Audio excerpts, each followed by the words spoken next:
बिस्मिल्लाहिर्रहमानिर्रहीम। Projectile motion में हमने हाइट प्रोजेक्टाइल और टाइम ऑफ फ्लाइट और समिट टाइम ये चीजें देखी थी। नाउ हमने एक और चीज देखी है that is known as range of the projectile. ठीक है, रेंज ऑफ प्रोजेक्टाइल जिसको हम आर से शो करते हैं, capital R, that is known as the range of the projectile. तो हाइट हमने देखा था that was the maximum vertical distance covered by the projectile.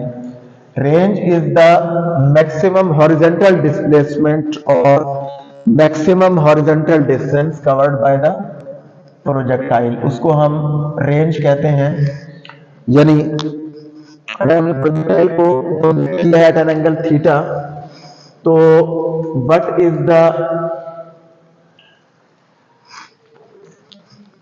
Maximum horizontal distance covered by the projectile, वो जो maximum horizontal distance है उसको हम कहते हैं range of the projectile.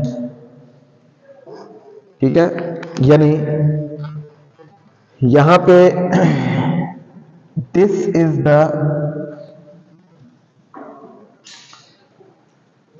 Range R of the projectile. ठीक है, हमने कहा था projectile motion two dimensional motion है एक्स एंड वाई एक्सिस के अलोंग। ठीक है, तो यहां पे जो प्रोजेक्टाइल है, प्रोजेक्टाइल जो हमने यहां पे प्रोजेक्ट किया है at an angle theta with an initial velocity v i. ठीक है, this is the initial velocity v i whose direction is theta. Theta angle पे हमने इसको थ्रो किया है, प्रोजेक्ट किया है, और इसकी इनिशियल वेलोसिटी है v i. Now we have to see that what is the range of this projectile, means what is the maximum horizontal distance covered by the projectile. So इसकी definition है maximum horizontal distance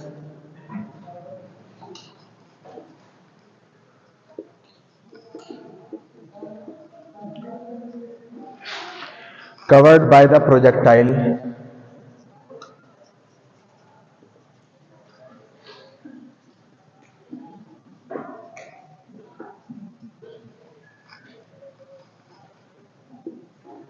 is called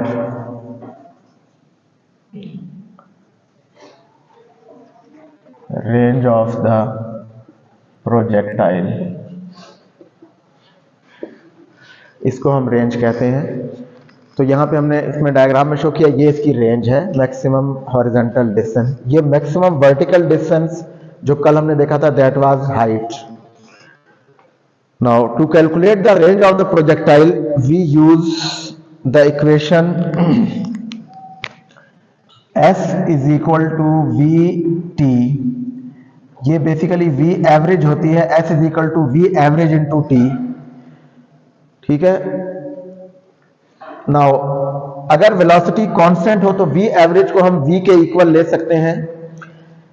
so if velocity is constant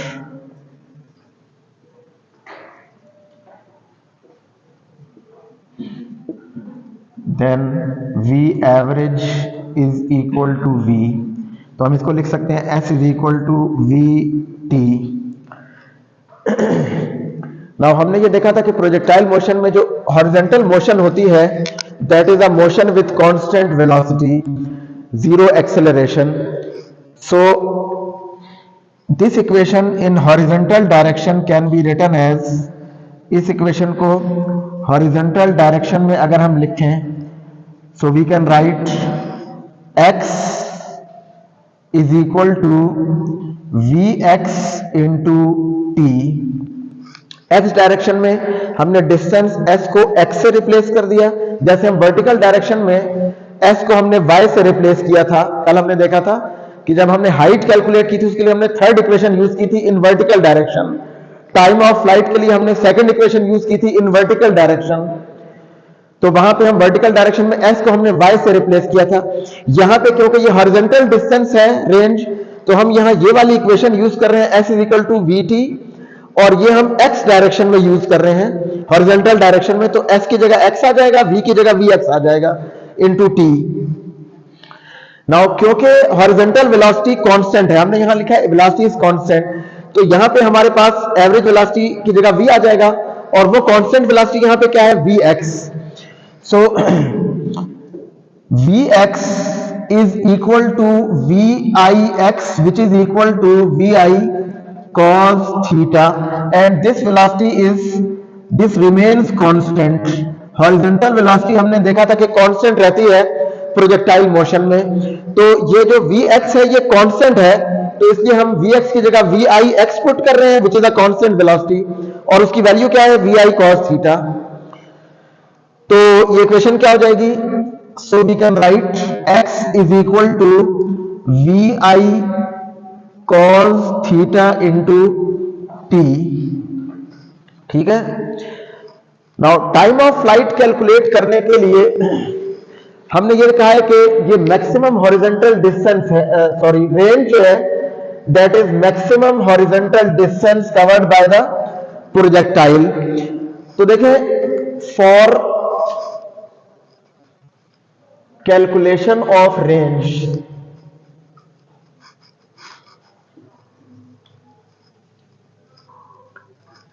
R, ये जो equation है यहां पे x को हम replace कर देंगे r से, एंड जो t है टाइम वो रिप्लेस हो जाएगा time of flight, capital T, which is time of flight of the projectile. ये हम कैपिटल T से रिप्लेस करेंगे स्मॉल t को। ठीक है, सो इक्वेशन 1, ये जो इक्वेशन 1 हमने यहां से लिखी थी, ठीक है, vx की जगह हमने ये वाली वैल्यू पुट की थी vi cos theta into t as it is.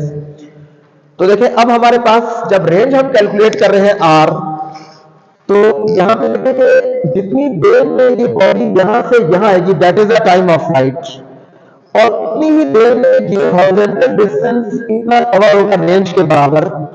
इसका मतलब है कि रेंज जब आप कैलकुलेट कर रहे हैं, हॉरिजॉन्टल डिस्टेंस को आप रेंज के बराबर ले लें, तो रेंज कवर करने के लिए जो टाइम इंटरवल है, that is equal to the time of flight, and we know that the time of flight t is equal to, ये हमने पहले फाइंड किया था, that is 2vi sin theta divided by g। Time of flight ये होता है हमारे पास। Now put these values in equation 1। Equation 1 में ये जो इक्वेशन है, यहां पे ये वाली वैल्यूज पुट करनी है हमने। कौन सी वैल्यूज, x की जगह क्या पुट करना है, r, और t की जगह time of flight, capital T। So we can write equation 1 as r is equal to, ठीक है, this is vi cos theta, ये वाला, ठीक है, into t, vi cos theta into t की जगह हमने क्या पुट करना है, time of flight, capital T। So ये आ जाएगा vi cos theta into capital T, which is time of flight. अब टाइम ऑफ फ्लाइट की वैल्यू ये है, तो ये वाली वैल्यू यहां पुट कर दें, we can write vi cos theta into time of flight की वैल्यू है 2vi sin theta divided by g। ठीक है, इसको सिंप्लीफाई कर लें, ये vi इंटू vi, ये हमारे पास आ जाएगा vi स्क्वायर, और ये बाकी टर्म आ जाएगी, देखें ये है 2 sin थीटा, सो 2 sin theta into cos theta और डिवाइडेड बाय g। ये जो ब्रैकेट में हमारे पास टर्म लिखी हुई है 2 sin theta cos theta, this is sin 2 theta, ये ट्रिग्नोमेट्रिक आइडेंटिटी है, 2 sin theta into cos theta, that is equal to sin 2 theta. तो हम यहां पे लिख सकते हैं vi square sin 2 theta divided by g. So this is the formula to calculate the range of a projectile, vi square sin 2 theta divided by g. ठीक है, इस इक्वेशन से आप रेंज कैलकुलेट कर सकते हैं। कल हमने हाइट का फार्मूला डिराइव किया था, फिर हमने टाइम ऑफ फ्लाइट का फार्मूला डिराइव किया था, ठीक है, और अब हमने ये रेंज का फार्मूला डिराइव किया है। तो देखिए हाइट का फार्मूला वहां भी वी आई और थीटा आ रहा था, ठीक है, height was equal to v i square sine square theta over 2g, और टाइम ऑफ फ्लाइट हमारे पास वो भी वी आई और थीटा के टर्म में था, 2vi sine theta over g। Similarly यहां पे रेंज भी हमारे पास वी आई और थीटा की फॉर्म में आई है, यानी अगर आपको इनिशियल वेलोसिटी गिवन हो, नोन हो, इनिशियल वेलोसिटी का मैग्नीट्यूड और उसकी डायरेक्शन थीटा, तो you can calculate the height, the time of flight and the range of the projectile by using these equations which we have derived here. R की equation, D equation, v i square sin 2 theta over g. So this is the formula to find the range of a projectile, और range होती क्या है? That is the maximum horizontal distance covered by the projectile, उसको हम range कहते हैं। Now यहां पे हमने एक चीज देखनी है कि ये रेंज मैक्सिमम कब होगी, ठीक है, वी वांट के जिस चीज को आप प्रोजेक्टाइल थ्रो करें तो मैक्सिमम फासला तय करें, मैक्सिमम डिस्टेंस कवर करें हॉरिजॉन्टल डायरेक्शन में। तो we want to calculate that at what angle theta the range becomes maximum, वो हमने देखना है इस इक्वेशन से, ठीक है। सो यहां पे हमने ये देखना है कि what is the maximum range of the projectile, ठीक है, कि रेंज मैक्सिमम कब होगी, मैक्सिमम रेंज, उसको हम लिखते हैं R maximum.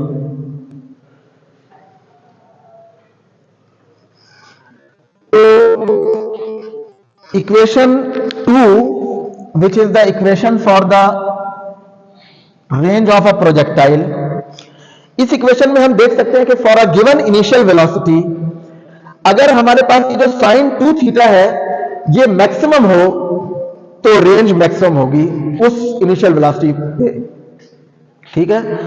So we can write from equation 2 the range will be maximum, the range R will be maximum for a given value of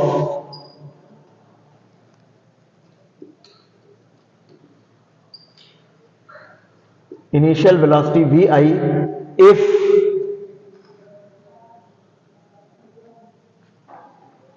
the value of sin 2 theta is maximum, यानी जिस angle पे sin 2 theta की value maximum होगी तो वहां पे range भी maximum होगी, ठीक है। तो साइन की मैक्सिमम, साइन फंक्शन जो है इसकी मैक्सिमम वैल्यू होती है वो होती है 1, किसी भी एंगल पे साइन की वैल्यू 1 से ज्यादा नहीं होती, तो साइन 2 थीटा जो है साइन फंक्शन, तो इसकी मैक्सिमम वैल्यू कितनी होगी 1, that is sine 2 theta should have its maximum value 1, ये इसकी मैक्सिमम वैल्यू है। तो इसका मतलब ये हुआ कि 2 theta, this equation implies that 2 theta should be equal to sine inverse of 1, 2 theta क्या हो जाएगा, साइन इनवर्स ऑफ 1 के बराबर हो जाएगा, और साइन इनवर्स ऑफ 1 हमारे पास होता है 90 degree, 2 theta is equal to sine inverse of 1 which comes out to be 90 degrees. So 2 theta 90 degree के इक्वल है, इंप्लाइज के थीटा जो है हमारे पास that is 90/2 which becomes 45 degrees, यानी if the angle of projection is 45 degrees then range is maximum. This is the angle for maximum range, ठीक है, this is the angle of projection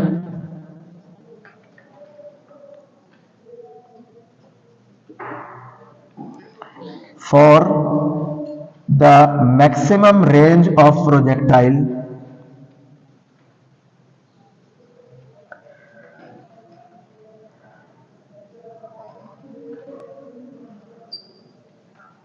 और वो maximum range कितनी होगी वो आप इस इक्वेशन से कैलकुलेट कर सकते हैं।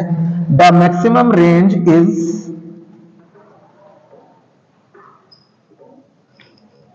R maximum is equal to v i square into sine 2 theta की वैल्यू हमने 1 ली है, ठीक है, मैक्सिमम वैल्यू, तो उसकी जगह 1 पुट कर दें, डिवाइडेड बाय जी। सो यहां से हमारे पास आ जाएगा R maximum is equal to v i square divided by g. So that is the maximum value of the range of the projectile, यानी प्रोजेक्टाइल की मैक्सिमम रेंज होगी at an angle of 45 degree, और वो range होगी कितनी, वो ये होगी v i square divided by g, ठीक है। इस इक्वेशन से हमने कैलकुलेट की है ये। इस इक्वेशन में हमने साइन 2 थीटा की मैक्सिमम वैल्यू पुट की है जो कि 1 के बराबर होती है, तो ये 1 आ जाएगा। और ये किस एंगल पे होती है, 1 के बराबर 45 डिग्री पे।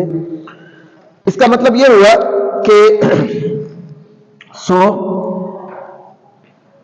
The range is maximum if the angle of projection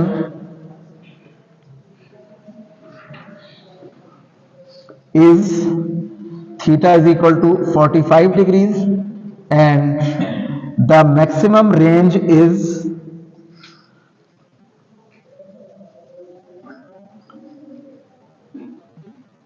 R maximum, which is equal to Vi square over G. This is the maximum value of the range of the projectile, and this maximum range is at an angle of 45 degrees. यानी अगर आप ये projectile को 45 के angle पे throw करें with respect to horizontal direction, then it will cover the maximum horizontal distance. तो ये मैक्सिमम हॉरिजॉन्टल डिस्टेंस पे जाके अर्थ को हिट करेगा या वहां पे फॉल होगा। So that is the value of the maximum range, and this is the angle for maximum range, and this is the general equation for the range of a projectile. किसी भी angle के लिए आप इस equation से projectile की range find कर सकते हैं, ठीक है।